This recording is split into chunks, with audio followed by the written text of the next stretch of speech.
Good afternoon, members of Parliament, support staff, observers in the Public Tribune, radio listeners, TV viewers, those following via social media, and members of the media. Welcome to this urgent public meeting number 7 for today, Monday, November 17th, 2025. I would like to give a special welcome to the Prime Minister and Minister of General Affairs, Dr. Luc Mercelina, the Minister of Public Health, Social Development and Labour, Mr. Richenel Brugge, and their respective support staff. We have established a quorum of 12 members. Please stand for a moment of silence.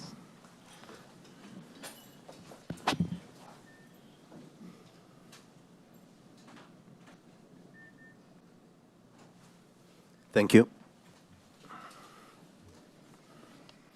I have received a notice of absence from the following members: MP Sarah Westcott-Williams due to work travel, MP Doran. I have not received any notice of lateness. Does any other member of Parliament have any notifications? I see there's no need.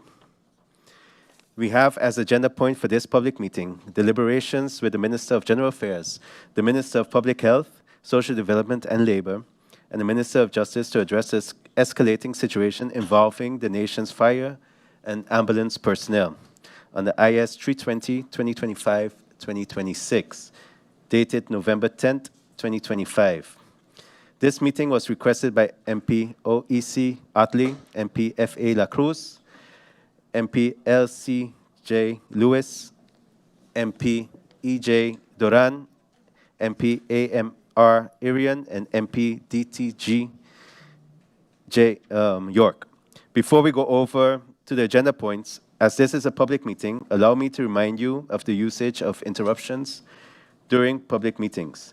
The following guide applies in accordance with Article 43 of the Rules of Order. The chairperson may permit interruptions. These interruptions should aim to seek clarification, challenge assertions, or contribute additional information, and should consist of brief remarks or questions without introduction. The chairperson will ensure order and decorum during the meeting and the use of interruptions. Members, ministers, and guests must maintain parliamentary decorum and refrain from making offensive and disorderly interruptions. Members will be allowed 3 interruptions per agenda point. The interruptions are to be posed from the lectern placed in the Legislative Hall. We go over to the agenda point. On November 10, 2025, Parliament received a letter from MP Ottley, MP Lacroes, MP Lewis, MP Doran, MP Irion, and MP York, with a request that an urgent public meeting of Parliament be convened to address the escalating situation involving the nation's fire and ambulance personnel. The presence of the Prime Minister, the Minister of Public Health, Social Development and Labour, and the Minister of Justice was also requested. Hence, today, this meeting. Please note that, as per the urgent public meeting request, the Minister of Justice was invited for this meeting. However, upon further consideration, as the subject matter of this meeting is to address the situation surrounding the fire and ambulance departments and does not fall under the purview of the Minister of Justice, the Minister of Justice will not be present for this meeting at this time. I would first like to give the floor to the requesters of this meeting to elucidate their requests. To which member of Parliament can I give the floor? I see MP Ottley. MP Ottley, you have the floor. Thank you, Mr. Chairman. Mr. Chairman, good day to everyone in the Tribune, the Honorable Prime Minister, the Honorable Minister of ASI. Thank you for taking your time to be present.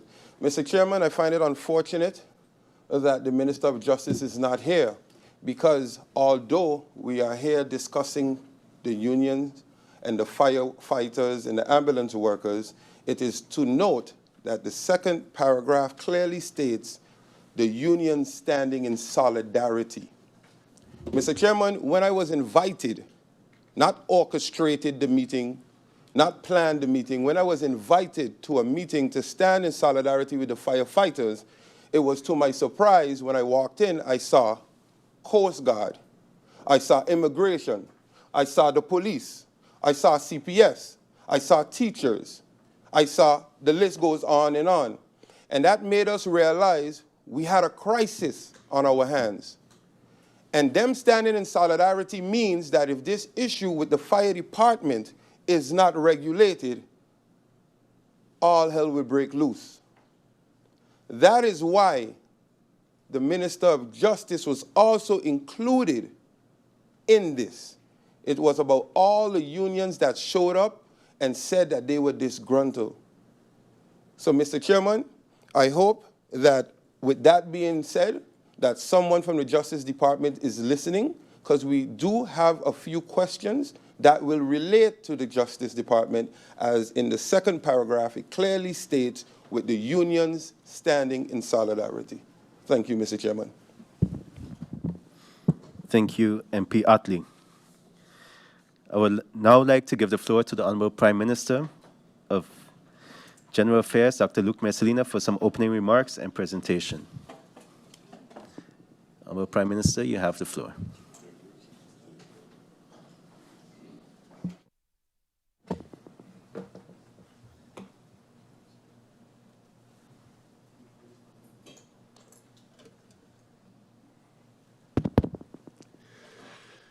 Mr. Chairman, honorable members of Parliament,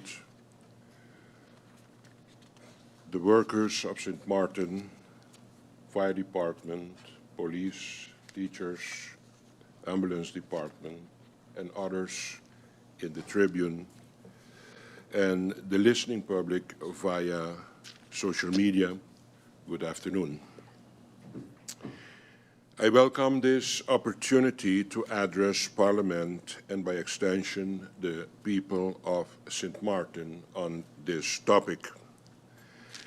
This matter concerning the fire department have generated considerable public discussion in recent years, not weeks, but recent years. Though I have inherited these matters, I take full responsibility, being Prime Minister and Minister of General Affairs, and remain committed to addressing the concerns of the fire department. Government fully respects the rights of civil servants, including, of course, the staff of the fire department. The government is also fully aware and respectful of Parliament's role in seeking clarity on behalf of the people of St. Martin. Therefore, of course, we welcome the opportunity to provide a factual account on this topic. Mr. Chairman, on October the 16th, 2024, in the late afternoon, my presence was requested for the fire department for an urgent meeting. It is during this meeting that I was informed on possible issues with the draft new function book for the fire department that had been approved by the CSU by letter dated May the 1st, 2023. At the end of the meeting, I agreed with the request to halt the process of the publication of the function book to have a close look at the content. By letter dated December the 11th, 2024, I informed the WICSU PSU representing the staff of the fire department that after a thorough review of the function book, taking the points provided by the union into consideration, I would move forward with the current function book as presented to me, which included the function book of also the ICT department, and presented to the Council of Ministers for approval. This decision was made as considering the time needed properly to discuss and incorporate, where possible, the concerns of the fire department. It would have been unfair to put the finalization of the function book of the Department of ICT on hold, especially in light of the fact that the CCSU, after following the correct procedure, approved the draft function book in May 2023. Important to note is also that the WICSU PSU is part of this CCSU. In addition, management of the fire department has reconfirmed that there was no issue with the overall structure of the function book. I also assured the union that discussions would continue in regard to their concerns, especially the desire for a covenant between the CCSU and the Minister of General Affairs to discuss outstanding issues of the fire department and request that a draft covenant be sent to my office as soon as possible. As is known, during Carnival time, for example, there was contention between St. Martin Carnival Development Foundation and the workers of the Fire and Ambulance Department. The Council of Ministers met with the unions and the St. Martin Carnival Development Foundation and agreed on a way forward. More meetings followed between the union, myself, and my support staff. I submitted and just submit the correspondence and action taken addressing the concerns that that time was an issue in April 2025. One of the agreements made was that we would begin negotiating on a draft covenant to be presented by the union on behalf of the staff of the fire department, which would cover the outstanding matters of the fire department. The first of this negotiation meeting was held on September the 26th, 2025. However, before the negotiations on the content of the draft covenant started, the negotiation team, on behalf of the staff of the fire department, presented 3 points they wanted a commitment on in order to end the go-slow action. This is where we are now, with negotiations on the draft covenant yet to start. On August the 25th, 2025, I met with a majority of the faction leaders in Parliament, which enabled all present to receive a chronological overview at the time of government's engagement with WICSU, PSU, and the fire department. Mr. Chairman, I will be submitting a formal letter regarding the timeline between government of St. Martin and the WICSU PSU from October the 24th through August the 25th. This was provided to a majority of the faction leaders during the meeting of August the 25th, and now I'm providing it to all members of Parliament. If I'm not mistaken, it was just sent to Parliament. Further, I acknowledge that some honorable members have called this meeting seeking clarity and a clear course of action in 4 key areas. The correct and just placement of all personnel within the official function book, that's one. Secondly, the recognition and enforcement of established career lines within the department. Third, the application of retroactive measures where due and warranted. And 4, a binding time-specific commitment from government to ensure execution without delay. This afternoon, I will therefore present a factual chronological overview of government's engagement with the WICSU, PSU, and the fire department from the start of our negotiations, the correspondence exchange, the actions taken, and measures now being implemented. These facts will show that government remains, of course, commitment to solve the issues by the fire department. I'm fully aware that members of the fire department have waited far too long for lasting resolutions to their concerns that they have had for many, many, many years.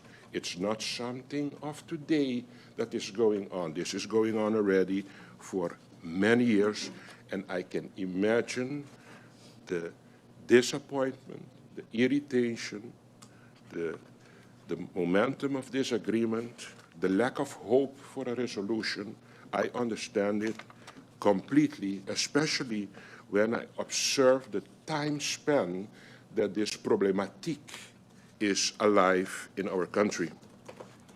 Once more, I reiterate that it's something that I have inherited last year. I understand the frustration and uncertainty that this caused, but it is precisely because of that reality that we must now move forward, constructively, collaboratively, and with lasting solution. Mr. Chairman, allow me to turn to the presentation that outlines in details the government's actions, commitments, and next step in addressing these important matters. The next slide. The next one, please.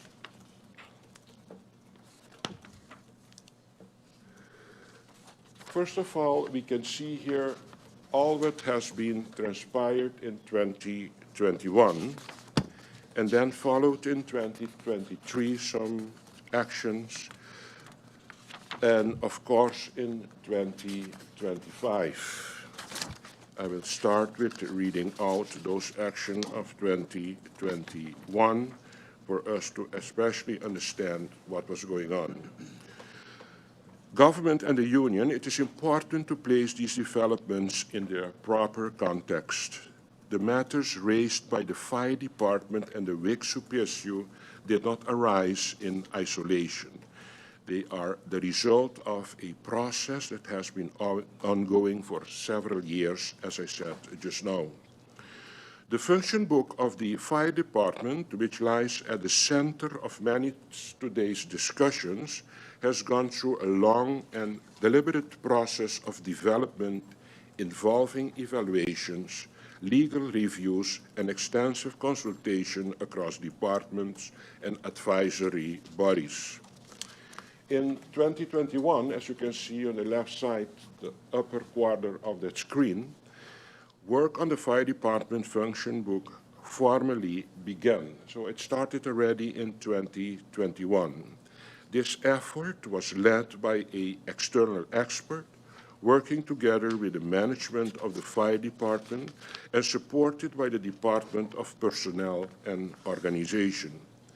Because of long-standing tensions between P&O and the Fire Department, this structure allowed the process to move forward independently and objectively. The progress was slow, but however, there were movements. The external consultant often faced long delays in receiving feedback, and at that same time, P&O was severely understaffed and occupied with several organization-wide projects under the country packages. Despite all these challenges, the work continued. By 2023, the next one in the quarter part of the screen left under, the function book for the Fire Department was completed. Around the same time, research conducted in 2016 and again in 2021 and 2022 showed that the ICT department also required revision and expansion to support a modern digital government. P&O therefore developed a new ICT function book and added it to the one for the Fire Department so that two departments of the Ministry of General Affairs could be updated together. In March 2023, the combined function book was submitted to CCSU for advice. On May the 1st, 2023, the CCSU formally advised implementation. The function book was then sent to the Council of Advice, whose review took longer than expected due to questions about financial implications. In 2024, the Council of Advice issued its opinion in April, and the NADER report was finalized by P&O and the Department of Legal Affairs in September 2024. The report was submitted to the Minister of General Affairs, who received later that year a request from the WICSU and PSU to delay implementation so the function book could be reviewed. This request was agreed upon. I can recall that still, because of the function book, we decided, okay, there was some worries about the function book. We agreed upon to delay the process. After review, the decision was made to move forward with the function book, considering the time needed to properly discuss and incorporate, where possible, the concerns of fire department. In fact, is that also it had implication for the ICT department. After its ratification, discussions with WICSU and PSU continued. The function book was ratified by the governor on February the 4th, 2025, and came into effect on March the 25th, 2025. This timeline shows that the function book was not an isolated decision, but the outcome of a structured, multi-year process carried out in compliance with all the procedural and legal requirements. It is on this foundation that government's subsequent actions and today's discussion must be understood. The context of correspondence, Mr. Chairman, at the first negotiation meeting on September the 26th, the negotiation team representing the staff of the fire department introduced 3 points that they requested a commitment on from government in order to stop, as I said, the go-slow action. These points were: 1, retroactive pay; secondly, recognition of career lines and promotions; 3, an immediate revisiting of the function book. These matters were not part of the original draft covenant, but were nevertheless reviewed and addressed in writing. These mark the beginning of a string of detailed correspondence outlining the clear intention of government to WICSU PSU. Let's go to the next slide. This is a line off, but I have the documents, so we can, anytime, if there is request, we can come back to this slide.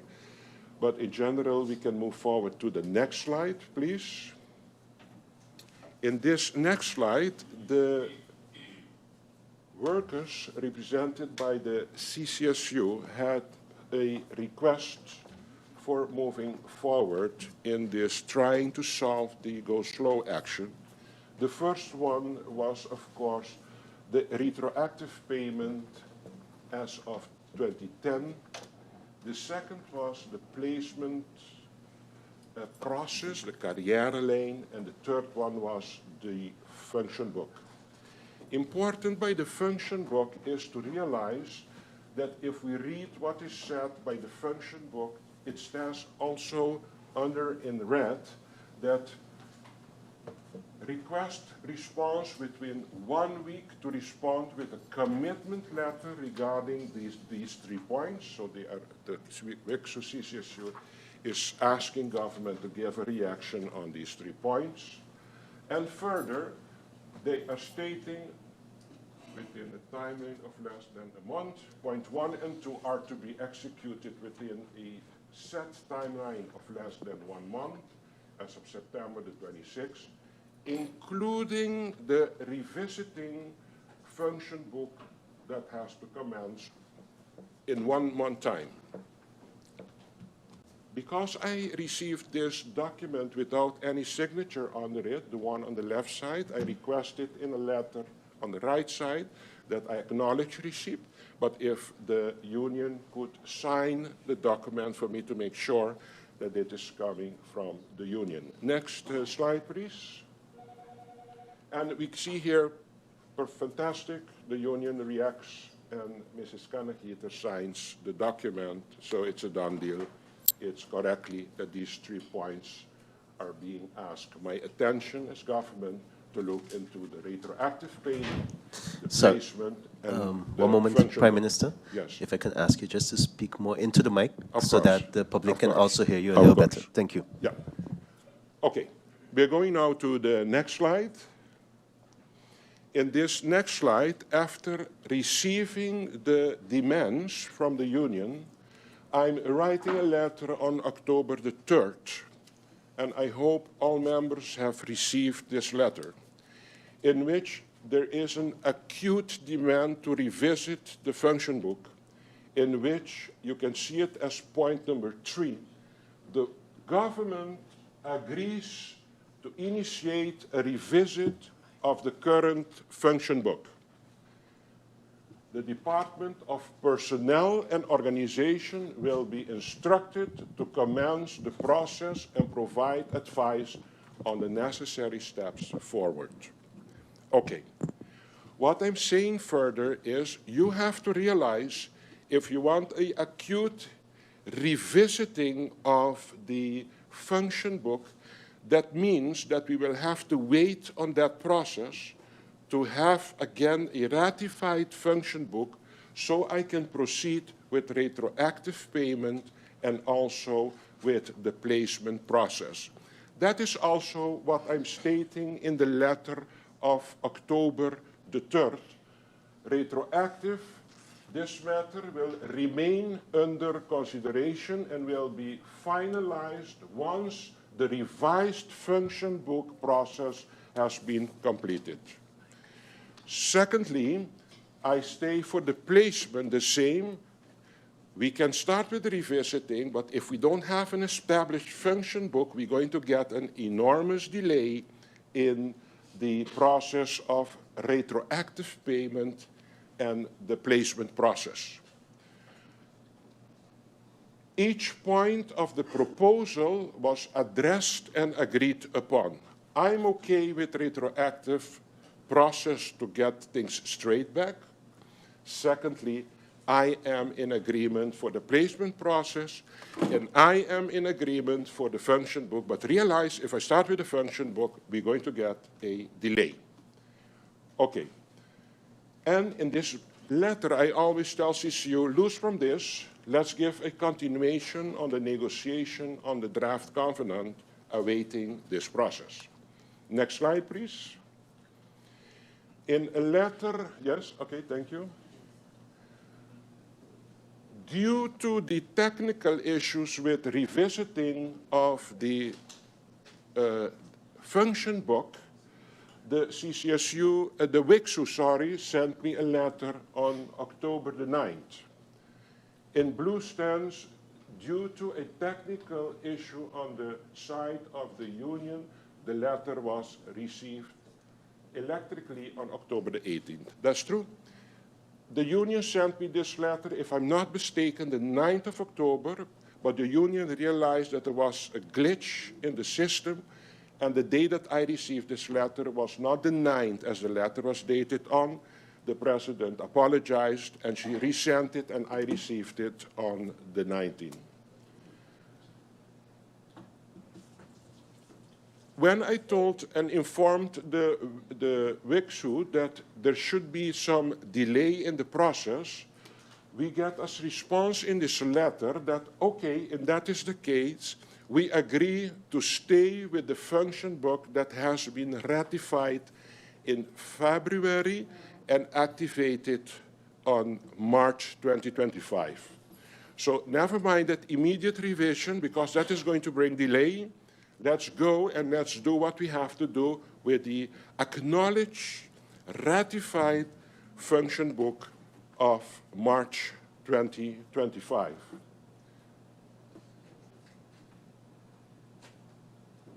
And according to the union, there is only some functions in the function book that need some attention.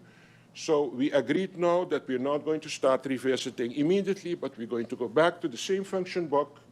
We are going to, because that was also an agreement, that once that function book was agreed upon, we would, in coming 3 years, revisit the function book. Okay, next slide.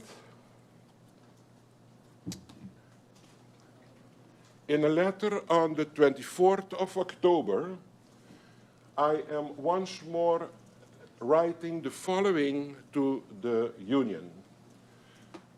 First of all, I'm telling them, despite concerns, I agree and I again reaffirm, that is the second column, I again reaffirm the government's commitment to constructive dialogue and advancing the process in this matter. First of all, I'm speaking about 4 points in my article, in my letter of the 24th. I'm revisiting and I agree with the retroactive payment. Secondly, I agree with the placement process. And even I said with the placement process that it's a process in which for you to start with the placement process, you need to have a landsbesluit to activate a placement committee and also a objection committee. That is normal. Once you decide that you're going to replace persons, they can agree, but they can disagree too, and correctly disagree sometimes. So you will have to have a committee in place to actually make sure that once there is an objection, that in a correct, transparent way, there is an objection committee. Once between commitment and placement and objection, a person is placed and all parties agree, the next step is that you have to have a claim process at place, and that claim process is then for the worker then to actually submit his thoughts why he or she has to be retroactively correctly compensated. It's not that we are testing the fairness, no. We are just giving the opportunity under guidance from P&O for those that must get a retroactive payment, for them to apply in a claim process that then goes through P&O to make sure that the placement is correct and that the retroactive calculation is correct, that the fireman gets the correct compensation at the moment that this process has been fulfilled. We are recognizing, of course, the career and also the function book that we are going to use. The function book that was activated in March 2025, we're going to use that function book with the condition, with the revisiting in the coming 3 years. Next slide. This is an overview again of the exchange of correspondence. We go for the next one. The next slide, please. In this letter, oh, that is nice. In this letter, that is a letter from the CCSU of November the 3rd. The initial cause of the go-slow, which began on April the 14th, 2025, that is the letter of CCSU directed to me, to government, concerns the retroactive placement and the pay of members of the fire department. This is the letter of O.E.C to government. To date, this letter stated the 3rd of November, after giving you guys some explanation on the letter that I drafted on the 24th of October, this letter states, to date, this issue has not been resolved. The members of the ambulance department now stand in full solidarity with the fire department colleagues, as they too face similar challenges requiring the scrutiny of their ministry. This is the letter of the CCSU, from the O.E.C. Next slide, please. Next slide, please. In a letter on November the 5th, that probably was sent on the 6th, but this is the letter of November the 5th. Once more, I reiterate the commitment of government to actually make sure to realize the placement process, the retroactive payment, and go along with the career line and using the function book 2025 March with the condition of revisiting in the coming 4 years this function book. Further, in this letter, I state the following. Where is the letter? That is the letter of the WICSU, and then the answer on it is, in view of this above, this is the letter of November the 5th. In view of the above and the demonstrable continued commitment of government to address the needs for the fire department, there is no need for the continuation of the go slow, because I'm busy with the retroactive process that has to be actually has to wait on the placement process before you can actually pay persons retroactively. In that, I state also that there is a commitment from government to move forward with the proposals as I have described in this letter of November the 5th. It's a commitment to the firework departments. That is what I state here. That in this letter, the word commitment again is mentioned, that we are going to move forward with the commitment to finalize the 3 topics that has been demanded by the WICSU. Government once again clearly outlines its commitment. I once more ask the WICSU to try to stop this go slow, and I once more stimulate the process for us to move forward with the negotiations for the covenant. Next slide, please. There is a letter now that I received on the 10th of November. The last one, mine, was the 5th, and the WICSU sends me a letter on November the 10th. And what they're asking me now is to have a mediator as an additional point in the process to solve the problem. In this letter, the mediator has been asked. There is a confusion that took place, I realized, between the fact that when we started the negotiations for the covenant, there was a request from the fire department to exclude some civil servants that were working by the P&O department or AZ department. And the government has agreed not to involve these civil servants in the negotiation team once the covenant negotiation was taking place. There's one. Secondly, on request of the, and that was for the negotiation of the covenant. Secondly, there is a wish from the fire department for a mediator that is loose from the covenant negotiation team, that perhaps can be used also later as a mediator for the negotiation for the covenant. I have no problem with that. The next slide, please. The next slide is a letter from me on the 12th, in which once more again I reconfirm the placement process, the promotion and career advancement, retroactive payment, and revisiting the function book. Important is also to mention that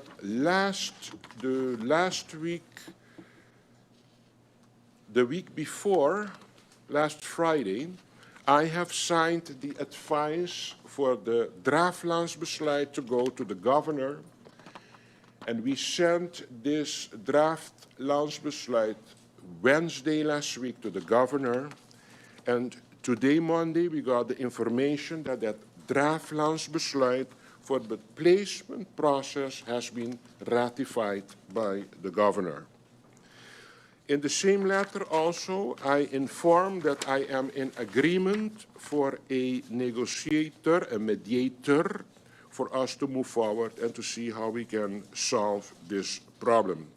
Again, in details, I present the commitments. I use the word commitment. I reiterate the items that we are going to continue realizing for the fire department. That's the placement, the retroactive payment, the function book, and recognize the career line for the fire department. That same day, November the 12th, I sent a second letter to the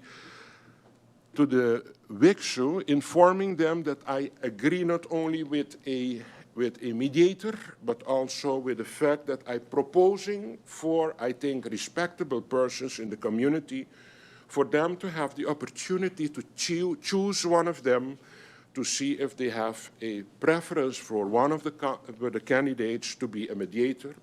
And I conclude my letter also with stating that in case the fire department would like another mediator, that will also be possible to negotiate as long as both parties agree for a mediator. Bon, let's move on with the next slide. Yes, once more. The placement of personnel. The placement process has been initiated as the advice to establish the placement and objection committee was signed on November the 7th. The advice was signed, and it has been ratified. Coincidentally, I informed by the cabinet of the governor, and I got the information that my advice that was signed the 7th of November concerning the draftlandsbesluiten for the placement have been ratified by the governor. The draft national decree establishing the committee was submitted to the governor on November the 12th. As I said, this national decree is necessary for the establishment of the placement and objection committee that are needed to carry out the process. This ensures, of course, lawful, transparent placement based on approved function book. Then we go to the recognition of career lines. Career progression will be transparent and merit-based. Government reaffirms that all promotion and placement will follow the legal framework. The placement process will ensure fair recognition of qualifications, and the function book outlines duties, rank, qualifications, and salary scales will be used as the guideline. Next slide, please. Retroactive measures as part of the placement process as approved in the general placement process, which was also approved with a positive advice by the CSU, the civil servants, who considers that their placement in a new function book, as established by the new function book, gives them the right to claim payment for work carried out in the past. So you can claim for work that you have done while not being recognized in your former position, placement. This will allow eligible staff to be compensated fairly and transparently. For example, missed past promotions due to the limitation of the number of FTAs in the function book will be considered when preparing the placement offer and consider when the claim process is being considered. The next slide, please.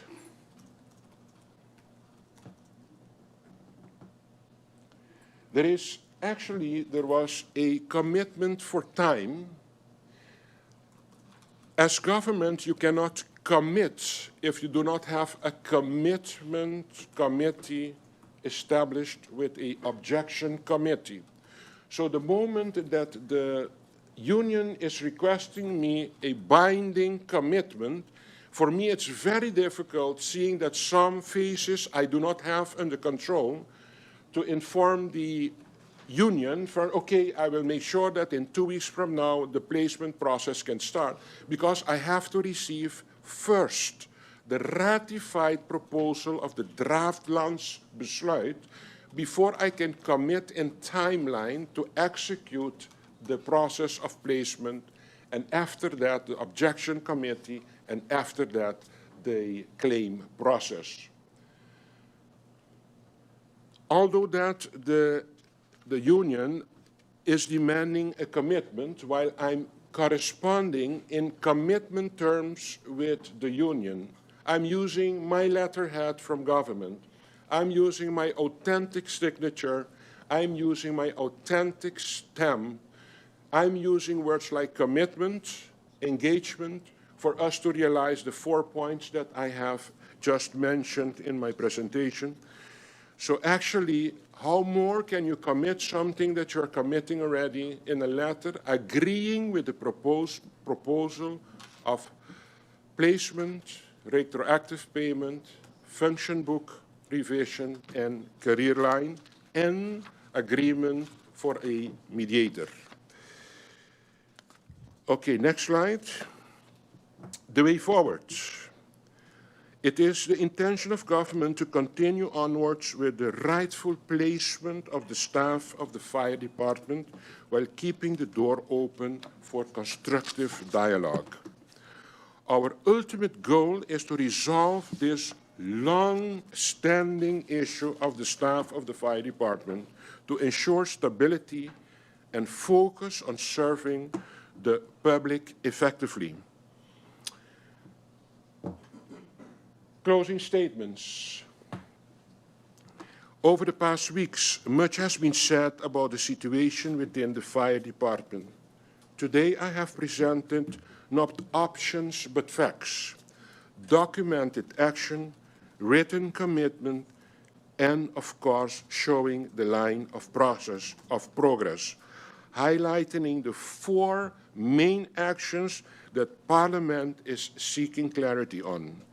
Once again, the correct and just placement of all personnel within the official function book.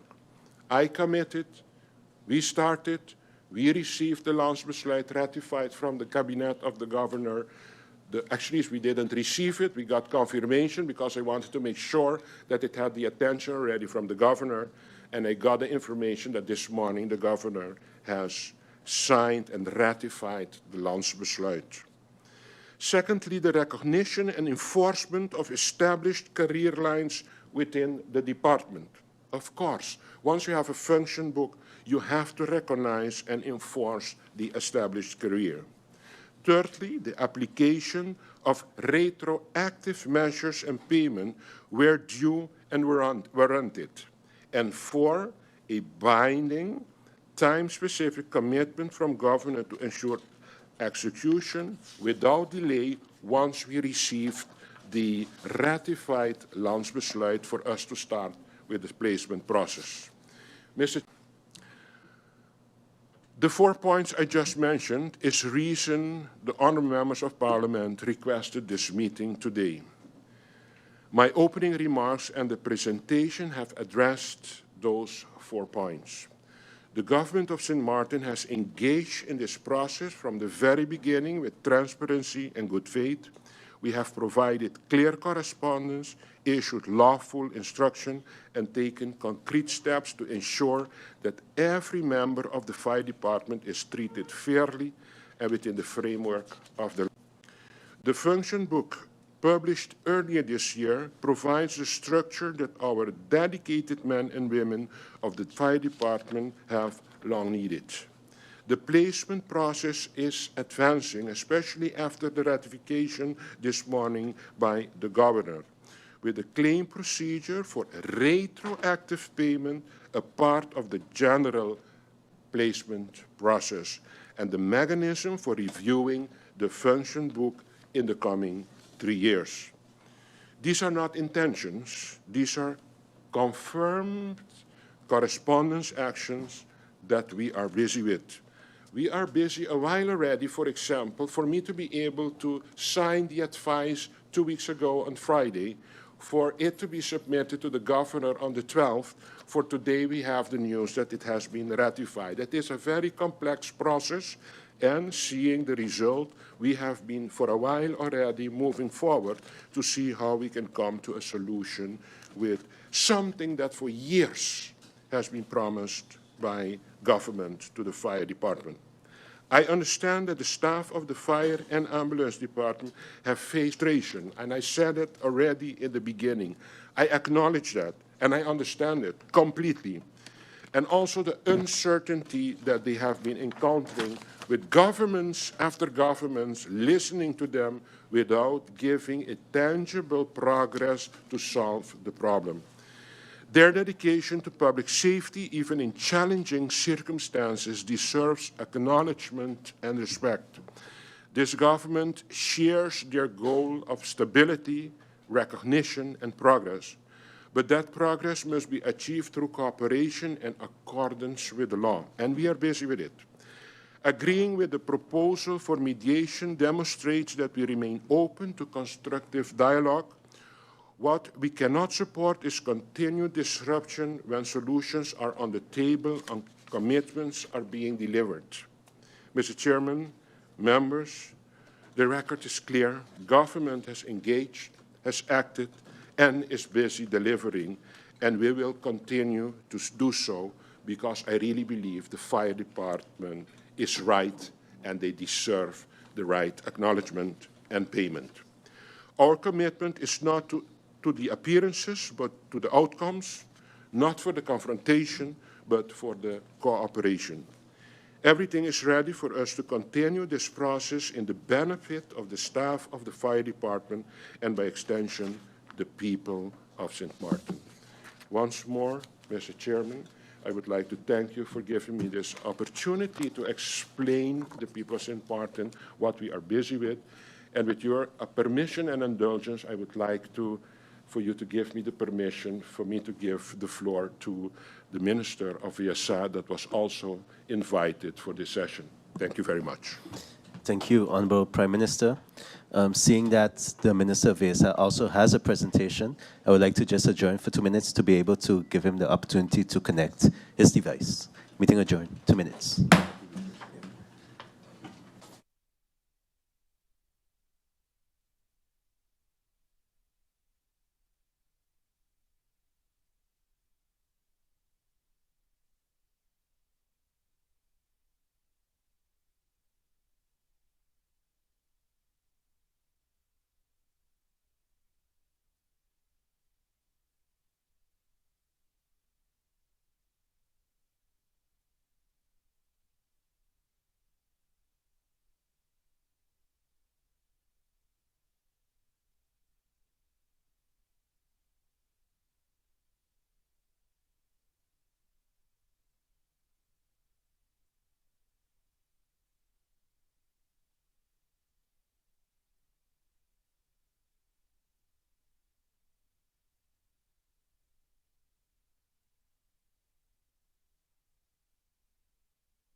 Good afternoon and welcome back to the meeting. I now give the floor to the Honourable Minister of VSA. Minister Brug, you have the floor.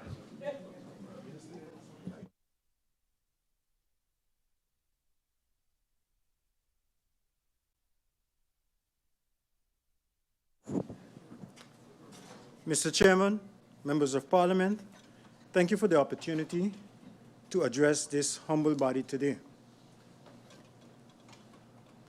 Members of the Ambulance Department, Fire Department, those representing the Justice, and the representative of the Union, welcome. As requested by Parliament, I am here to present a consolidated report on the challenges brought forward by the Ambulance Department through the O.E.C PSU Union. The actions taken by the Ministry of VSA since I took office in November 26, 2024, and the most recent developments. This presentation reflects the facts as they stand, the work that has taken place, and the Ministry's current position moving forward. I also wish to begin by expressing my deep respect and appreciation for all frontline workers, including the dedicated personnel of the Ambulance Department who continue to serve the people of St. Martin, committed and professionalism, the people of St. Martin with commitment and professionalism. Mr. Chairman, to guide our discussion today, I will be presenting the following.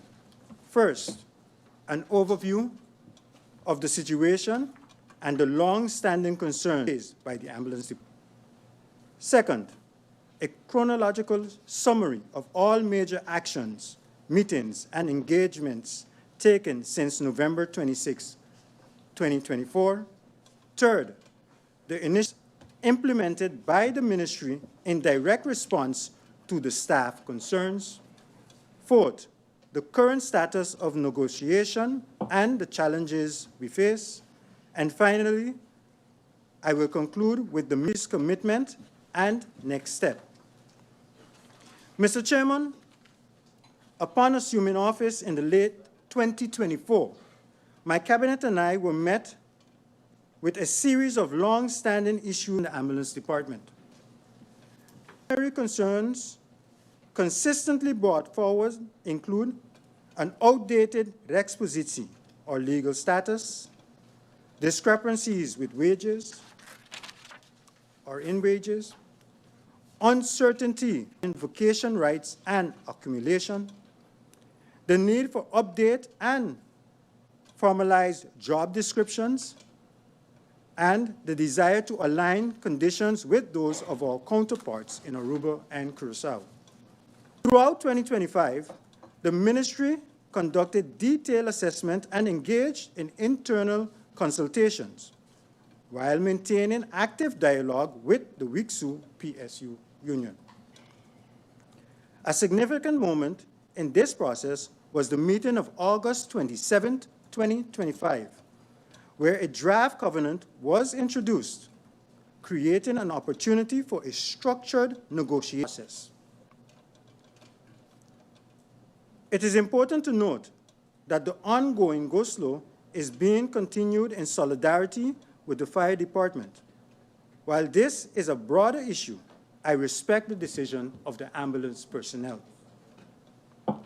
Following the meeting on October 6, 2025, the Ambulance Department expressed appreciation for the Ministry's efforts and signaled readiness to move forward with formal negotiations. Both the Ministry, the Union, have requested General Affairs participation to ensure all legal and administrative matters are properly guided. We look forward to working with their representative once appointed. Mr. Chairman, allow me to summarize the chronological summary of the events taken by the Ministry from November 26 to present. An urgent meeting was held with the Ambulance Department on December 13, 2024, As a result of that meeting, several staff concerns were addressed. This is the provision of laptops, sheets, a new sofa, a massage chair, and the organization of a mental health sports day. A follow-up meeting was held with the ambulance department on March 3rd, 2025. During this meeting, staff expressed their feeling of unappreciation, similar to sentiments shared by other departments. As a result, a COVID-19 recognition day was organized to honor the special work carried out by staff. Additionally, the Cabinet assessed the legal documentations provided by the WICSU-PSU Union concerning Rex Positie. Subsequently, a meeting was held on April 29, 2025 to address space and operational needs. The ambulance and fire departments' ongoing concerns. We provided support at the festival village, included parking for multiple vehicles, a container for staff operation, and full access to the village during working hours. Mr. Chairman, also it was indicated because, whenever there was carnival, the fire department, you would always see them present. But unlike the police department, they never truly had shelter. So their request was for that particular carnival season to have a container placed there. It was organized, permission was given. But for the upcoming carnival, we have arranged that they're going to have a booth in the village in order for them to actually have a stable home within the festival village. The contract has already been drawn, has been sent to my cabinet. I have promised the union that I would share this with them prior to signing, so they would receive it within short, and then we will proceed. And God willing, April of 2025, they will have a station, a working 2026, they will have a permanent location within the festival village, one or two of the booths. I will continue, Mr. Chairman. An additional emergency meeting was held on May 9th, 2025. This emergency meeting, where about 50% of the outcome of the Carnival emergency meeting addressed and documented in a draft memo sent to the union. WICSU, PSU Union, and staff were informed that there are funds available to hire a legal person to draft a apologize for the wording, it's in Dutch, bezoldigen regeling ambulance. The union asked for this to be discussed in another session due to the technical nature of it. On July 23, 2025, a quarterly meeting was held with the union. This meeting was to inform them that we are awaiting the response to the draft memo, that $30,000 has been allocated for unit on the draft 2026 budget, so I'm expecting that the Parliament would approve it. The union was also informed of the possibility to create the bezoldigen regeling ambulance. WICSU PSU Union reiterated they do not want such. They would want, similar to the police, a Rex Positie. It was communicated to the union that this would most likely not be possible and for sure fall outside of the VSA jurisdiction. The union was also informed of the celebration of the work anniversary moving forward and the establishment of special VSA HR benefits that is currently in draft that will be presented officially in November, pending the final review from the Secretary General and also the union. The next meeting held on August 27, 2025, to present the draft covenant. A meeting was held with representatives of the Witsu Union, the Fire Department, and the Ambulance Department. During this meeting, it was agreed that the draft covenant for the Ambulance Department will be tabled and discussed in the upcoming scheduled quarterly meeting. A follow-up meeting was held on September 2022, 2025, to review concerns in the draft covenant.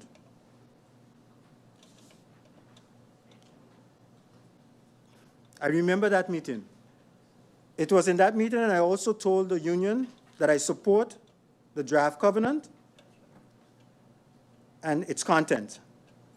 The main concerns presented in the draft covenant were discussed. Parties agreed to organize a specific meeting to receive a thorough presentation on the possible legal way to formalize benefits of the ambulance personnel. On October 6, 2025, a next meeting was held to provide members with a legal PowerPoint presentation. The staff maintained preference for a dedicated exposition. A detailed presentation was presented by my legal team, the Young, as the possible way to formalize additional frontline workers' specific benefits and the implementation for such per option.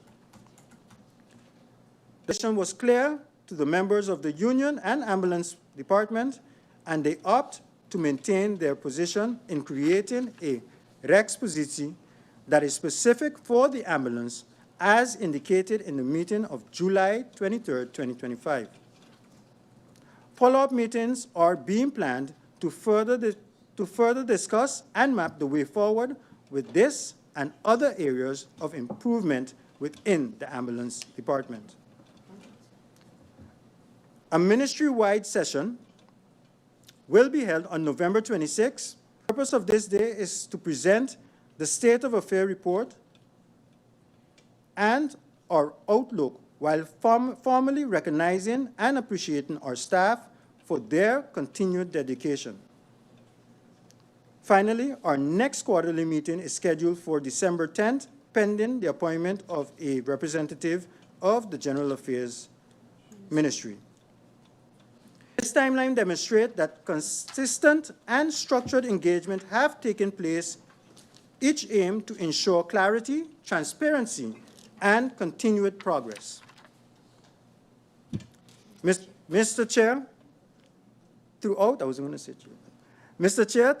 2025, the ministry implemented several tangible initiatives, including 1, upgrading equipment such as laptops and furniture. 2, providing psychological support with 45,000 guilders allocated for immediate assistance. Because for those sitting at home, there's a lot of things that our ambulance workers go through, and not only ambulance workers, but our frontline workers go through. That is not normal. I know of situations where individuals go on calls where they have to pick up their own family, sometimes alive, sometimes deceased. That does something. And for examples like that is the reason why it was important for us to make sure that we contracted a psychologist in order to be on call, not only for our frontline workers, but for our VSA ministry in general. Third, introduction of Jubilee recognition for anniversaries. 4, drafting a VSA HR benefit policy, now in the final review. 5, advancing the VSA 5-year strategic plan, expected to be finalized on November 20th. 6, securing draft budget allocation for uniforms, training, and developments. And 7, initiating updates to the function book to allow non-generic jobs description that reflects the true responsibilities of our frontline workers. I have also given indication that when this is being done, the function book area, it would include The unions would also be included in the deliberations, as requested and accepted. These initiatives demonstrate the ministry's commitment to improving working conditions and recognizing the essential true nature of work carried out by our ambulance personnel. Mr. Chairman, members of Parliament, the ministry has made specific progress in addressing the concerns of the ambulance division.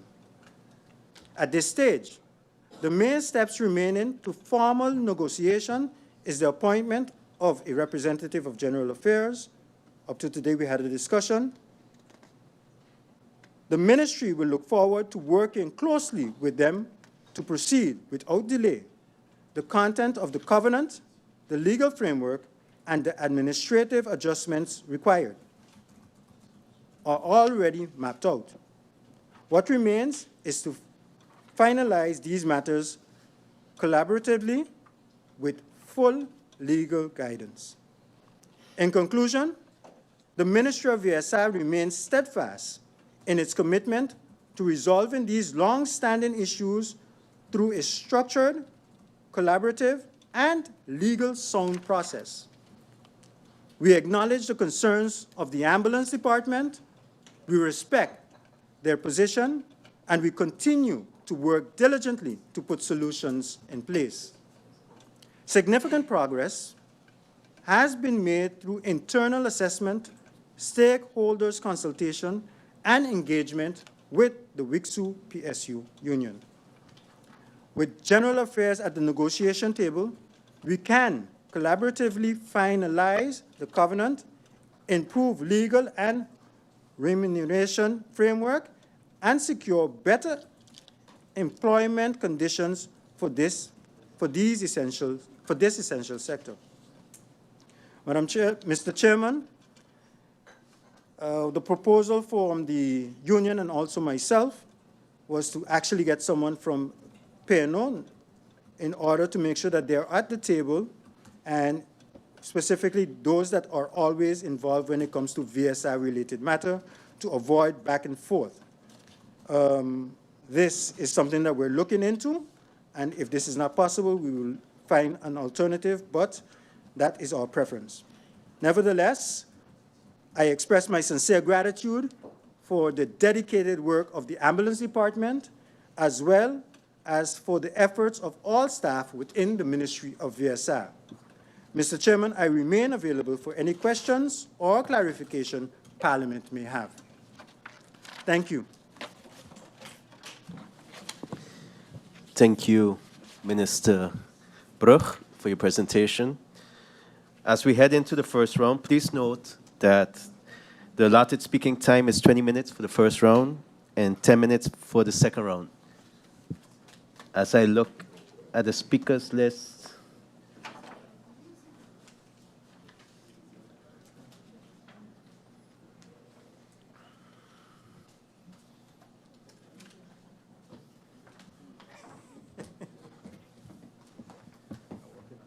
I see MP Irion has signed in. So MP Irion, you have the floor.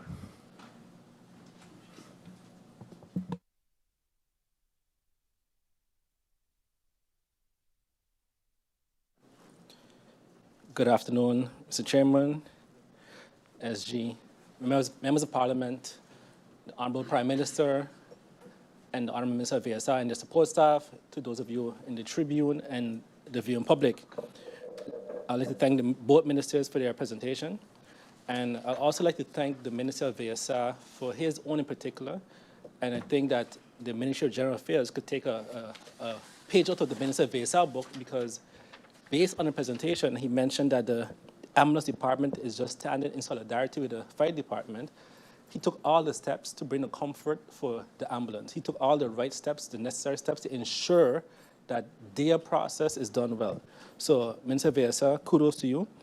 But now, back to the fire department, and I could understand the frustration that the members of the Tribune today feel, and not just because of their current situation, but also because of how this government operates and the inconsistencies. And I want to start first with the Prime Minister, to you, Mr. Chairman, mentioning that, he keeps mentioning commitment, commitment, commitment. Then we wouldn't be here today, just sign or agree with the commitment letter. Then we wouldn't have to meet today, because the Prime Minister, or the government is making it seem as if it's either the union not telling the truth or the government not telling the truth, right? So yes, you could put all these words about commitment or saying we are showing that we are committing, but refuse to actually commit by signing the letter. The Prime Minister mentions, ironically, that in government, it is standard to have a committee for these type of appointments. Chief Mr. Chairman, the Prime Minister also approved for the central bank appointment a committee that was not established. So my first question would be to you, Mr. Chairman, how are committees established? To you, Mr. Chairman, to the Prime Minister. Is it by advice? Is it by A.M.R? Is it by MB? And is it standard that you must have an official committee in place for appointments and dealing with advices? Because the Prime Minister himself approved an advice without any formal committees done for another situation. So again, it shows the inconsistency with the Prime Minister in particular and the government. Again, when it comes to payments, inconsistency, because today the government does not have their Budget Amendment 2025 in order. So currently the government has made payments going back to Carnival without any legal justification. So they choose when they want to pay and when they don't, and they choose not to make these payments here today. But when it comes to all the other entities, I ain't calling the name, but it will be revealed in the budget debate 2025, because we have a budget amendment, because we have to, and matter of fact, even worse than that. The Chair of Parliament sent a letter to the Minister of Finance saying, hey, I know you made all these payments, just send us a letter. Send us a letter saying you made these payments, and we will rectify it when you do the budget amendment. So then you could do the same process. You could do the same process too. And who was CC'd in the letter? Matter of fact, the Prime Minister also had a letter to Parliament saying the same. Again, inconsistency. This government and the Prime Minister, they only operate on inconsistency and at convenience. Because you're willing to break the Constitution and the law for outside entities. But for our own people inside here, we delaying, accusing them of not telling the truth, accusing them of not wanting to collaborate. No. Again, inconsistencies. So if you want to make retroactive payments, pay them now, because you've done it in the past. You pay Carnival, you pay Soul Beach, you paid a lot of entities without having a budget. So pay them now, and then we're going to fix the issue in the budget amendment that's to come sometime next year, hopefully. In addition to the presentation given today, I didn't call any names. In addition to that, I would like to know, I didn't see any financial components to the presentation. So we have all these commitments, so-called commitments, but if you really want to tell us, to show us the commitments, then we would have seen a financial page. We would have heard that in the Budget Amendment 2025, these financial commitments are already there, and I'm pretty sure they're not. So if they are, I stand to be corrected, and I ask a question to you, Mr. Chairman, to the Prime Minister. Are all the financial components of every single item in the presentation of the Prime Minister in the Budget Amendment 2025 currently?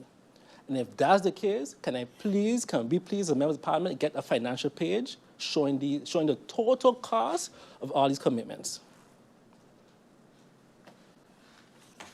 Because that's how you show commitment. One thing I'll say that's good about this government, they are good about putting things in. I lie. I take that back. I retract that statement.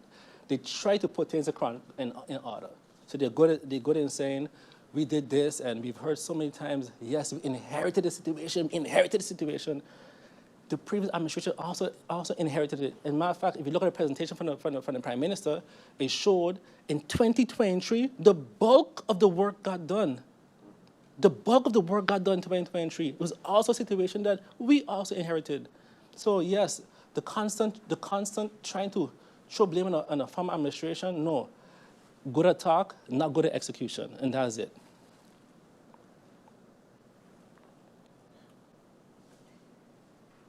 The Prime Minister also mentioned that, to you, Mr. Chairman, he doesn't want to have any confrontation, but I highly doubt that the unions also want confrontation. I know going back to Carnival, right, where they agreed to allow the parade and everything else to happen, they didn't want confrontation. They decided, you know what, bigger picture today, the people of St. Martin, we will continue to suffer in the hopes that we will get true commitments. So not that the government didn't want confrontation, no.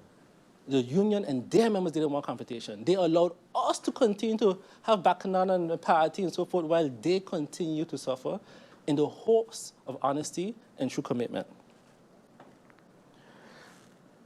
Mr. Chairman, I don't have much more to say other than what I said now, because at the end of the day, the Prime Minister again mentioned commitment. And if we had a true commitment, I believe the Prime Minister could just sign the commitment letter. Everything else is just, to me, excuses. And as I said before, the government chooses when and who and how to commit to every other entity but our own. Thank you, Mr. Chairman. Thank you, MP Irion. I look at the speakers list. I don't see any need for any other MP. Okay.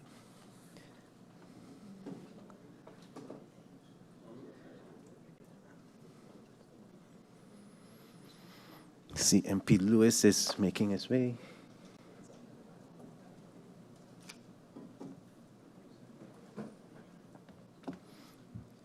MP Lewis, you have the floor.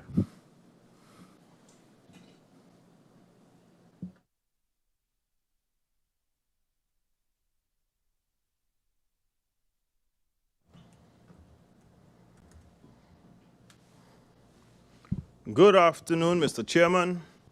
Good afternoon to the Honorable Prime Minister, the Minister of Health. Good afternoon to all support staff, my honorable colleagues here, and those in the Tribune. Mr. Chairman, I stand before you and the people of St. Martin today with regards to the matter at hand. And I sit and I saw the beautiful presentation. I hear the beautiful excuses. And I sit here not only as a parliamentarian, but also as the former Minister of Justice and acting Minister of Education, Culture, Youth and Sports that sat in the Marcelino I cabinet. To you, Mr. Chair, the Honorable Prime Minister has a reputation of meddling in everyone's ministry. Because the Honorable Prime Minister, to you, Mr. Chair, to me, is a superhuman, could get everything done in everyone else's ministry. But today, again, we are standing here with the fire department and the ambulance department. And by extension, I see here my police colleague. Because I also know when the Honorable Prime Minister was in the police station several times, and my colleagues tell me the Prime Minister is here asking us, what can I do for you? How I'm going to get your stuff fixed? I'm going to do this and do that. But within his own ministry, we cannot seem to get the fire department in order. Through you, Mr. Chairman, to the Prime Minister, while I thank you again for the presentation, I would like to say this. The Prime Minister, and by extension, the Council of Ministers, is called the execution branch. Mr. Chairman, I am tired of all these presentations that has no type of execution for the betterment of the people of this country. Today, regarding the fire and ambulance and justice departments. Mr. Chairman, the Prime Minister mentioned that the management approved the function book. I understood that the individual, I wouldn't call your name now, who drafted it, did this without the knowledge or input by the fire chief.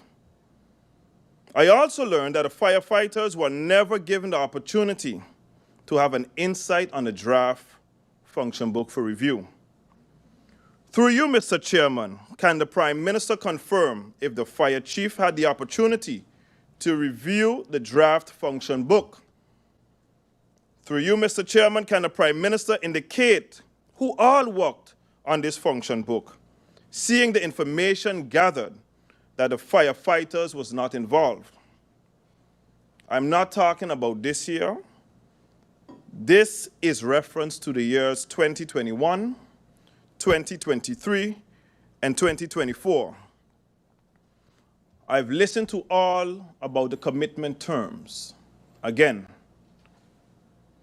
when you choose to become the Prime Minister of this country or a minister, your job is to put your money where your mouth is.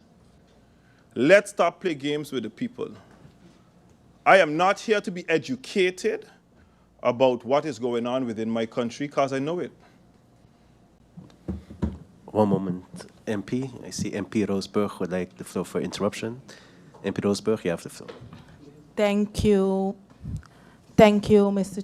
Chair. I don't know if it's on. Yes. Seeing what was brought forward by a previous MP in regards to the chief of the fire department not being involved, could the Prime Minister, through you, Mr. Chair, explain the process, how that goes, how the process goes in explaining the procedure, if it goes to the chief fire department, or does it need to go to the union, just to explain the public for clarity's sake? Thank you. Thank you, MP Roseburg. I believe the Prime Minister has taken note of that. MP Lewis, you may continue.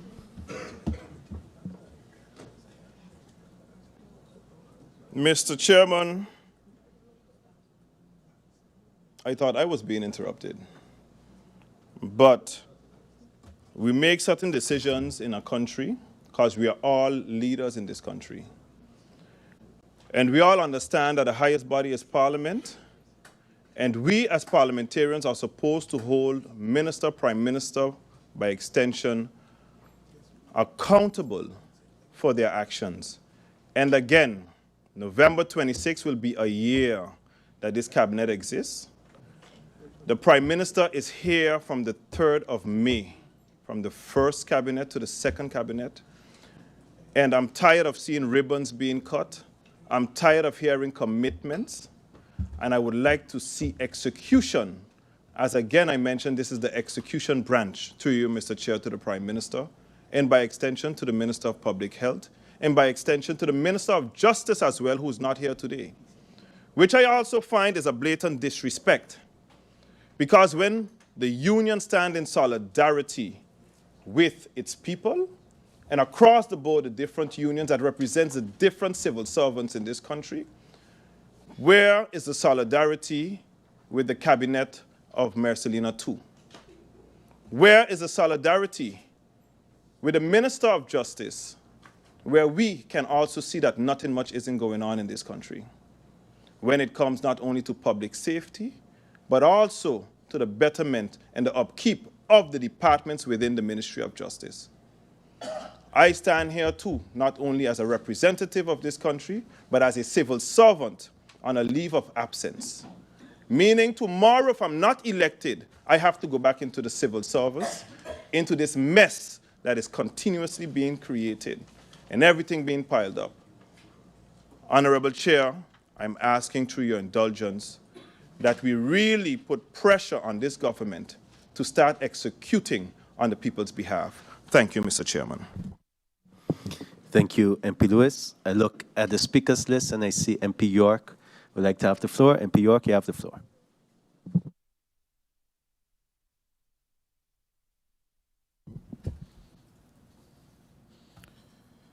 Thank you, Mr. Chairman. Good afternoon once again to yourself. Good afternoon to the members in the Tribune, the viewing public, and honorable colleagues. Also to the ministers and the support staff, of course. Why are we here today?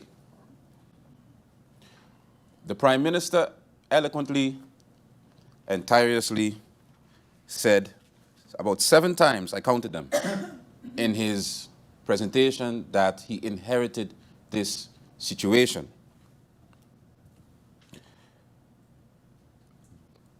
By the Prime Minister saying that, it made me wonder if the Prime Minister even understands why we are here today.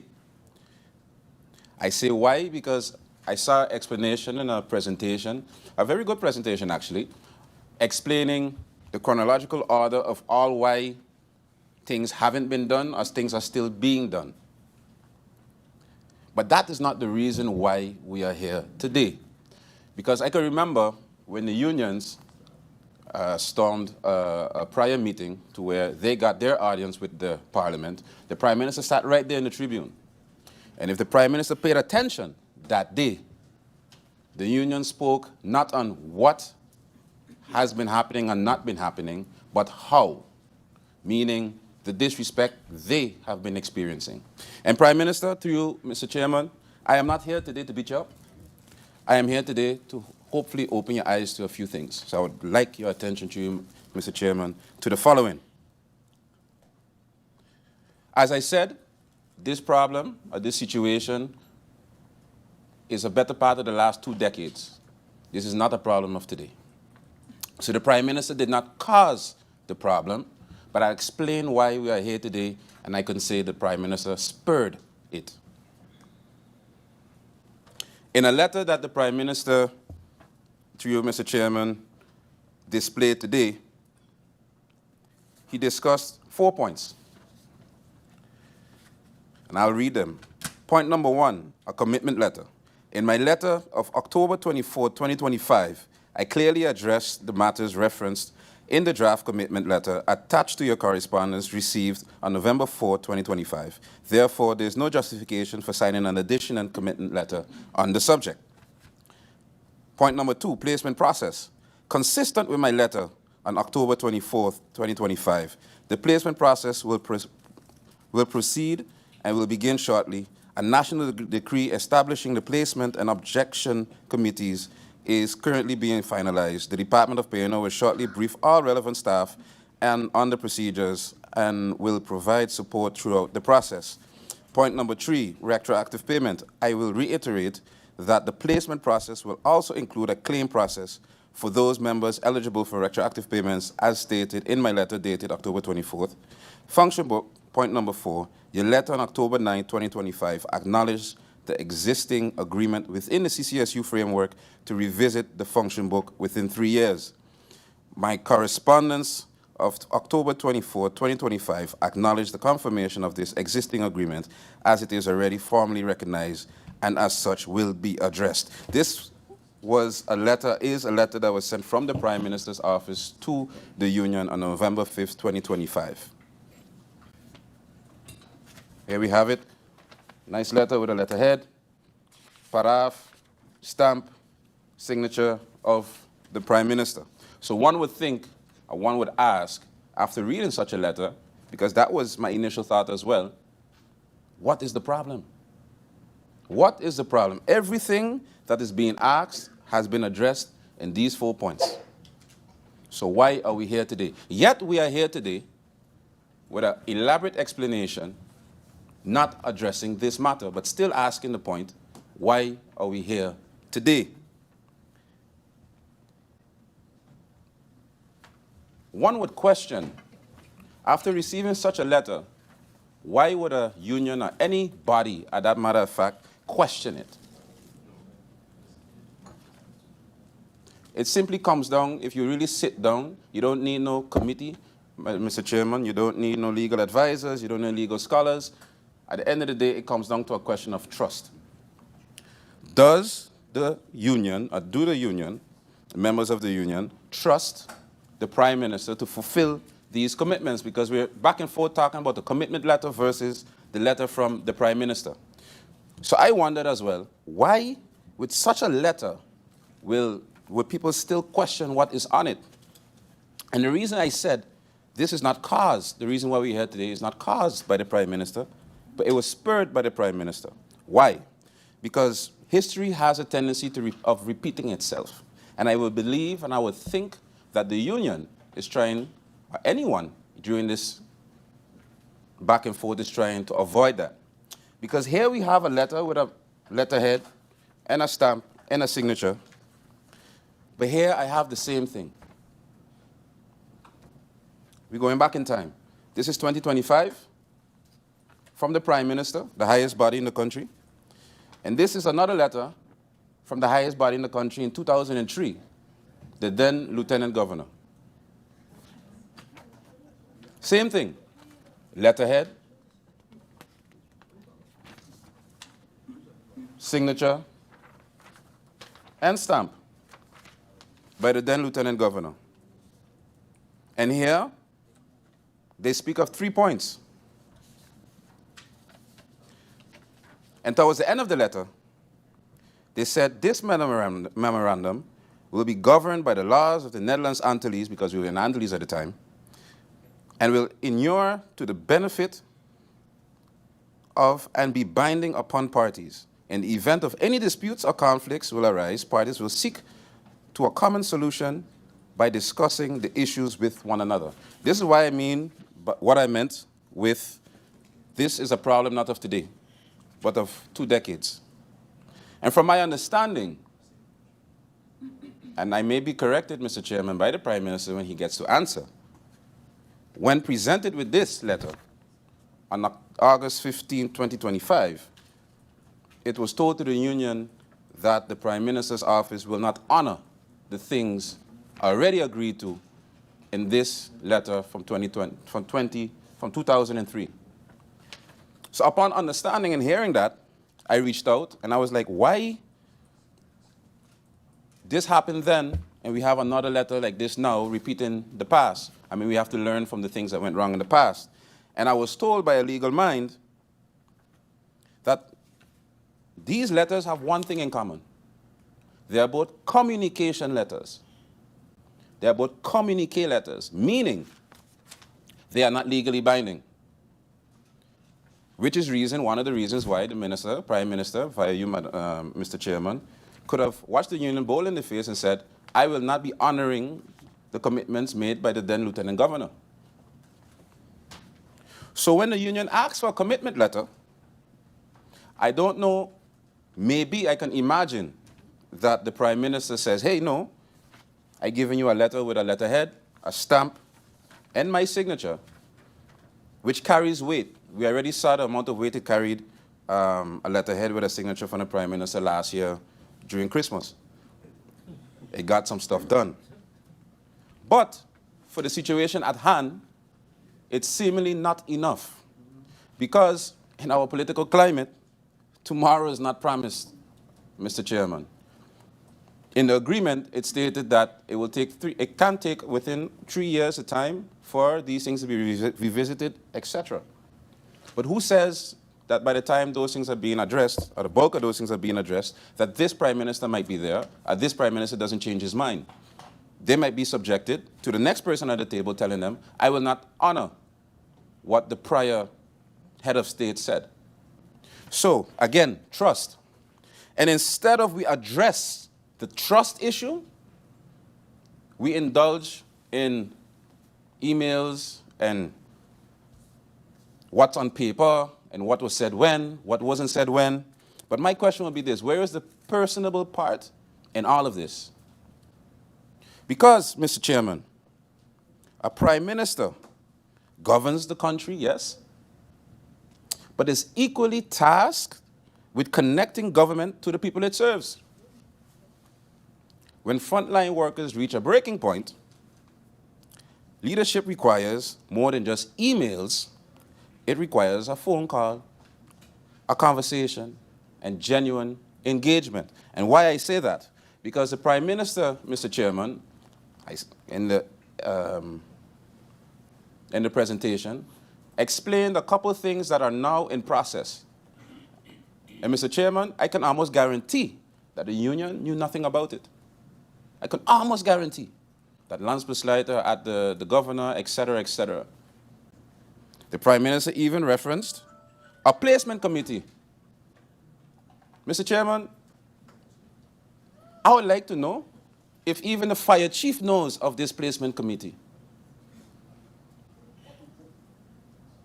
So how are all these things happening But yet the two sides are not on the same page about what is happening or even up to date with what is happening. But yet, I'm seeing 3, 4, 5 emails. This I sent, this I said, this I said. But the main things are being left out. When I say left out communication.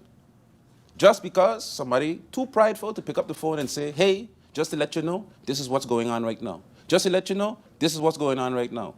And the Prime Minister is not obliged, or the Prime Minister's office is not obliged to do such. I'm very well aware. But if we're sitting at a point to where we have a go-slow of frontline workers, the question is, like how they say in Dutch, kies voor je gelijk of voor je geluk. Because I'm right, or he feels he's right with his emails, because I stated this and he stated that, as he said, he pointed all the things out. I said this, I said that, so what's the problem? Why wasn't that question posed in a similar way to the head of the union? Because we all know emails don't say everything. But yet we are here. And as MP Lewis elaborated on, how do we proceed? Because the union is still on the go, the members are still on the go slow, even though these things are being done. So where is the disconnect? I don't see any way, shape, form, or fashion where the Prime Minister's presentation is in search of the disconnect in order to solve it. Everybody fast in the schoenen, everybody in the corner, but at the end of the day, the country is suffering. And as the leader of the country, one would expect the first step to be taken by the main leader, the leader of the Council of Ministers, the Prime Minister, and not just that he's sitting on the other side of the room with his hands folded. So, Mr. Chairman, as MP Lewis stated, again, I'm here to hear more of how are we going to resolve the issue and not more of who's right and who's wrong. Because at the end of the day, it doesn't matter if the union is right or they're wrong. It doesn't matter if the Prime Minister is right or he's wrong. At the end of the day, the people out there that right now might have to make a call for one of these frontline workers, and let's just say it falls in the list of, hey, not today, they're going to suffer. They're going to suffer. But yet we here talking about who's right and who's wrong, and not about how are we going to resolve it. Because it would seem almost as if the fact that the information being, the land switch letter being at the governor was something held in the back pocket to throw at the union's face today. If we're really trying to avoid it, why is that new information? If we're really trying to avoid this go slow, why is that new information? So, Mr. Chairman, again, I'm not here to beat up the Prime Minister. I see he's been very active, his ministry has been very active in communication via email. Some ministries don't even respond. But I would like to know what is going to be done that when these members leave here today, that they're motivated to say, you know what? Understood, we understand each other, the go slow is no longer. That should be the point, and that should be the goal of this meeting. And not walking out to say, oh, I tell you so. Oh, I tell you I was right. Ain't got nothing to do with that. So again, let's not let history repeat itself. And I mean, at the end of the day, I think this part is known to one of the advisors of the Prime Minister, seeing that he was also a head of a union once upon a time, and would know better that a communication letter is not the same as a commitment letter. And they always say, once a union, always a union. But seemingly in this case, it's not. So, again, I would like to hear what the Prime Minister's intentions are to make sure that this go slow does not proceed another hour. That's all I'm interested in today, and I think that's all the members are interested in as well. Thank you, Mr. Chairman. Lastly, before I close, there's one thing that piqued my interest during the presentation was a meeting that was held on May 1st, 2023. I understand the Prime Minister wasn't there, but seemingly he listens to his advisors. I would like the Prime Minister to explain how that meeting went on May 1st, 2023. Thank you, Mr. Chairman. Thank you, MP York. Looking at the speakers list, I see MP Lacroes is requesting the floor. MP Lacroes, you have the floor.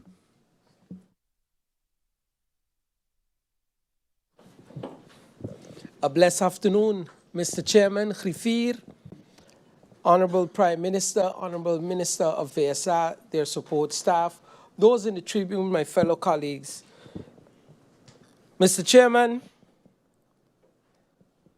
we are here today, and the goal was achieved. I think the government needed a little waking up to realize what was actually happening. The stages of go slow, in my opinion, were taken a little lightly through you, Mr. Chairman.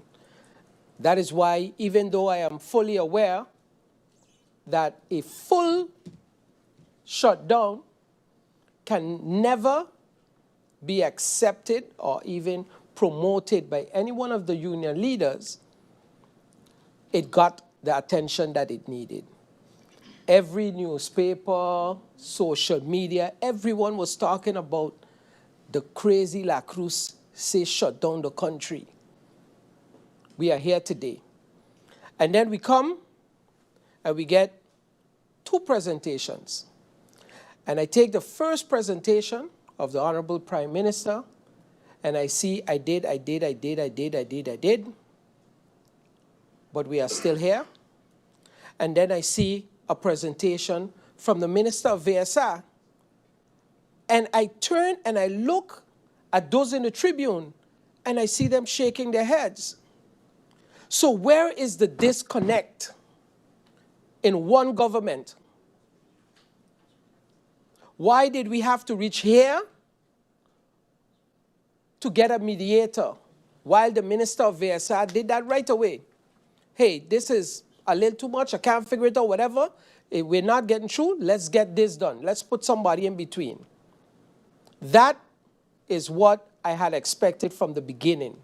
If you can't figure it out, don't have a problem saying, it's too much, I can't figure it out. Let's get somebody neutral in between to make it happen. And what I'm missing, and my fellow colleague mentioned it, the financial part of it. And I say to the Minister of VSA, thank you for giving them some things, the ambulance. But oh wait, if I don't see it in the budget, the rest that is needed, that budget amendment better come tight, because there's no way any one of us on this side would have accepted to come to work every day with one shirt and one pants, or two shirts and two pants and have to go home and wash. That would not be acceptable. Dealing with people with illnesses, viruses, blood, unacceptable. We find money for everything else. We find money for Soul Beach. We find money for street lights. We find money to carry up our GB by putting up nice lights. We find money for roundabout decorations that was already in place. We find money for everything except what is important. And I am starting, through you, Mr. Chairman, to feel like the little black sheep, the one that always have to make the noise. But come on, we could do better. We can do better. And this ain't no show, none of that is just extremely tiring. No one on that side enjoys being here. Not one person. We could make it happen. And I've said it more than once before, if the government can't figure it out, call a closed-door meeting with the members of parliament. You literally have on this side everyone that has experience in and on that side. So call on the members of parliament before it becomes a problem, so we could help you solve the problem. And most of us have received calls and messages from some other ministers when it comes to things, and things work out perfectly, and you could see today.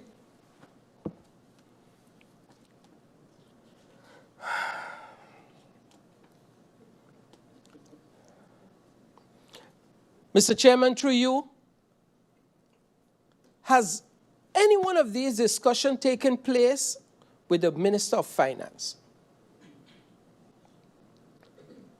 And if they have, could we get a copy of it? Could we see exactly on paper, so we are also informed and comfortable that when we hear someone from that side say, hey, we see this, we could tell them, yes, we could back you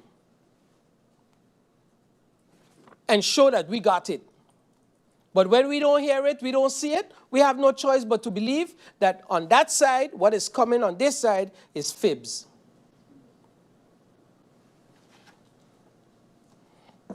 My colleague asked for the financial page. Again, we'd like to see a copy of that. But what I would also like to see, what would be the financial impact with a budget with no revenue-generating measures. Please don't come to us with a new tax to tax the poor people. The Prime Minister's response in a press briefing last Wednesday also here that he agreed to all the points that the union brought forth. And my colleague could not have said it better. Then why are we here? Because if I say I didn't get it, and you say you give it, what is missing? Let us sit down again, say, okay, but this is what and my colleague could not have said it better. There is no trust. So what I would have done, I would have called the union and tell the union, what should a comfort letter look like in your perspective, Madam President? Please send me a draft of that. Let me have my legal department go over it and see if, yes, we can stand by this. Something that you will be comfortable with, because I am prepared to make sure deal with all your 4 points. But no, we play all day. Mr. Chairman, through you, I'd like both ministers to give me their definition of career.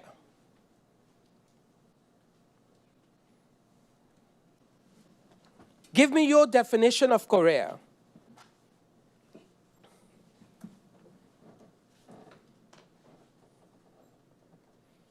Because when I see, and I know the teachers are not here, but it's the same problem. A teacher finishes studying by 23 years old, and pension is 65. So the last 20 plus years, they're to the bottom of that scale and not growing. No money, no more, that's it. You see the rest of life going on that, while everything else costs more. So I'd like to hear about a plan with that also, because the little small increments of 0.1%, 0.2%, that craziness, that don't cover costs. That don't cover costs. There is no way, and I'll say it again, Mr. Chairman, there is no way I could be a fireman, because I am not going to risk my life going into no fire for the type of salaries that these gentlemen and women are risking their lives for. So let's get it fixed. We could find money for everything else.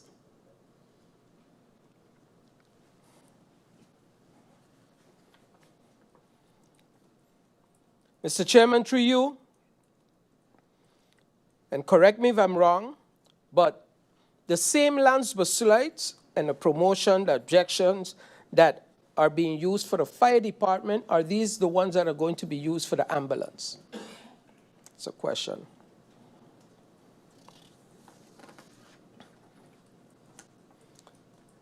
And I know the Minister of Justice is not here, but I do have some questions because I truly expected her to be here today. If I could receive a template of the LBAs used by the Minister of Justice under her tenure. Then please provide a legal instrument used to establish the objection committee the Minister of Justice uses for handling concerns of justice workers in reference to their LBAs before being signed by the minister. And I know you understand where that question goes. Because again, if it works, then all you have to do is copy it. And if it's not working, then we figure out why.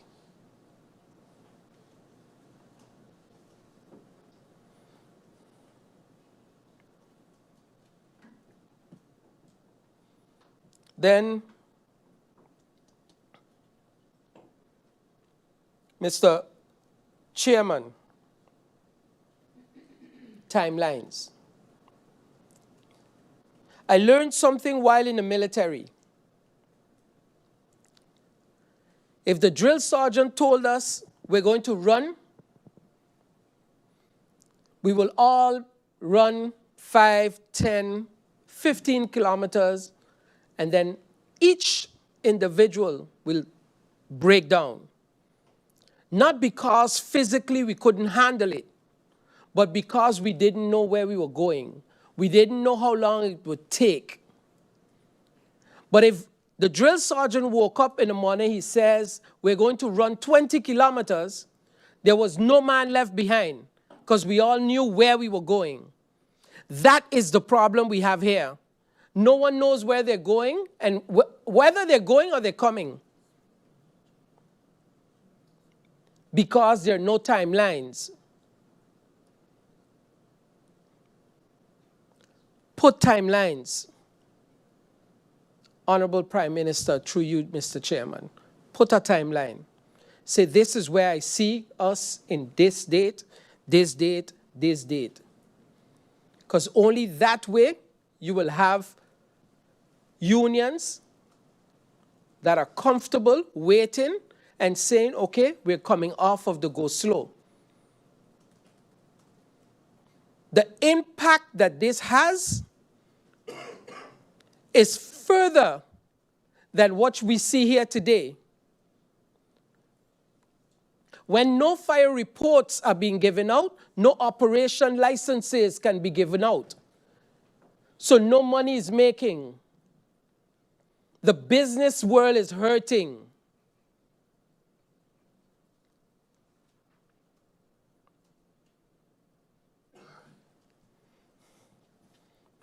We need solutions. No more games. Let's get this done. Thank you, Mr. Chairman. Thank you, MP Lacroes. Now, seeing the speakers list, I don't see any other MP looking to have the floor. So, MP, no? Oh.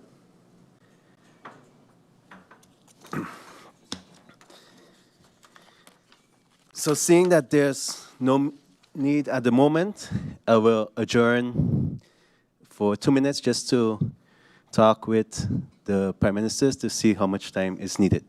Meeting adjourned, 2 minutes.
Welcome back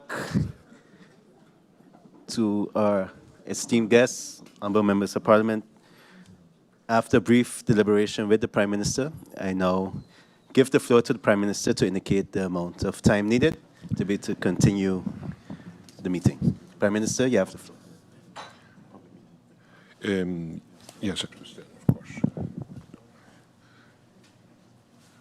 Mr. Chairman. Before you start, Prime Minister, I see MP Roseburg has an interruption. MP Roseburg, you have the floor. Thank you, Mr. Chair. Before the Prime Minister goes to his closing remarks, I would like to bring and interrupt the Prime Minister. I don't think it should ever be the case, Mr. Chair, through you, that any member of Parliament can use a shutdown to instill fear in the people seeing our positions as members of Parliament. So I would like us to consider that in the future, because also the fire workers and the ambulance can take that into consideration because a member of Parliament said that. That being said, before we close off this meeting, Mr. Chair, I think the key question of the day should be, and I would like the Prime Minister through you to answer that question. We are currently here. It has been presented that 4 mediators have been selected and that the union can choose out of these mediators, or that the union can choose one of those mediators. So that being said, I find it very unfortunate if we close off this meeting without clarity where we stand currently, if a mediator has been selected, and how we will move forward in the short term, seeing the urgency of the matter, if that can be answered through the Prime Minister. Thank you, Mr. Chair. Thank you, MP Roseburg. Point noted. I see MP Lacroes would like the floor for interruption. MP Lacroes, you have the floor.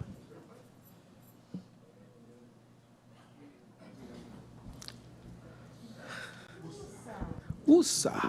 Thank you, Mr. Chairman. Mr. Chairman, I truly believe that we do not understand what exactly is an interruption.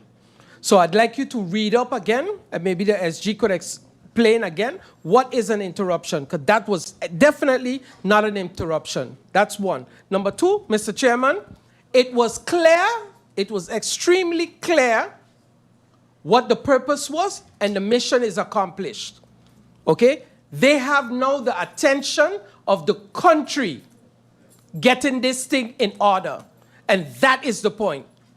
Thank you, Mr. Chairman. Thank you, MP Lacroes. Prime Minister, you have the floor. If you can, before you start, I see MP Lewis would like the floor for interruption. MP Lewis, you have the floor. Mr. Chairman, I could understand when we all sit here, collectively we are members of Parliament. But when you have somebody that's part of the coalition trying to belittle this system, I have a problem. She needs to understand, through you, Mr. Chair, the honorable MP, through you, Mr. Chair, sometimes that does get very emotional. I am a representative of the people of this country. So when you come here, you have to represent the people of this country. Talking about a shutdown or not, we have to get attention to this government, like I said, that is very complacent and that is doing absolutely nothing for these people. Thank you, Mr. Chair. Thank you, MP Lewis. I see MP Ardwell would like the floor for interruption. MP Ardwell, you have the floor. Mr. Chairman, I find it very ironic that the concerns of the MP Roseburg comes up after the adjournment when we had the opportunity to speak. You even gave even more time when MP Ottley was coming in to speak. So it just seems like a game in terms of protecting the Prime Minister instead of actual genuine concerns. Thank you, Mr. Chairman. Thank you, MP Irion. Prime Minister, you have the floor. Before indicating the time, I think there was a clarification from MP Roseburg. Yes, first MP Roseburg. Yes. Please. At the moment, we are standing that we sent a letter to the O.E.C PSU with a proposal of 4, I think, respectable candidates that can be chosen out to become a mediator for us to, as soon as possible, solve this problem. And also in the letter of the 12th, I proposed that even if they disagree with the 4 that I proposed, there is a possibility that they can also propose a candidate. and in bipartite consent, we can move forward to get this problem solved. So actually, on the answer, I'm awaiting on the reaction of the WICSU PSU for us to move forward with a mediator. Secondly, Mr. Chair, I'm proposing for us to, because there are some technical questions that has been posed, if there is a possibility that I can synchronize with my agenda and see if I can come back as soon as possible for us to give answers to the questions. Thank you, Prime Minister. I see MP Ottley like the floor for interruption. MP Ottley, you have the floor. Thank you, Mr. Chair. Mr. Chairman, I caught on to the game that my colleague was trying to play. And now the Honorable Prime Minister is trying to leave on the note that I did what I had to do and now we're waiting on the union. So the hold up is the union. Honorable Mr. Chair, all of the commitment talks went out today. If we were so committed, we would have signed a commitment letter. Point blank, period. So the narrative will not be spun as if I did what I need to do and now we're waiting on the unions. Games, leave it outside the door. Thank you, Mr. Chairman. Thank you, MP Ottley. Seeing the response from the Honorable Prime Minister, seeing the schedule from the House of Parliament and also the Council of Ministers, we will touch base to ensure that this meeting will continue the shortest possible period in time. Meeting adjourned until further notice.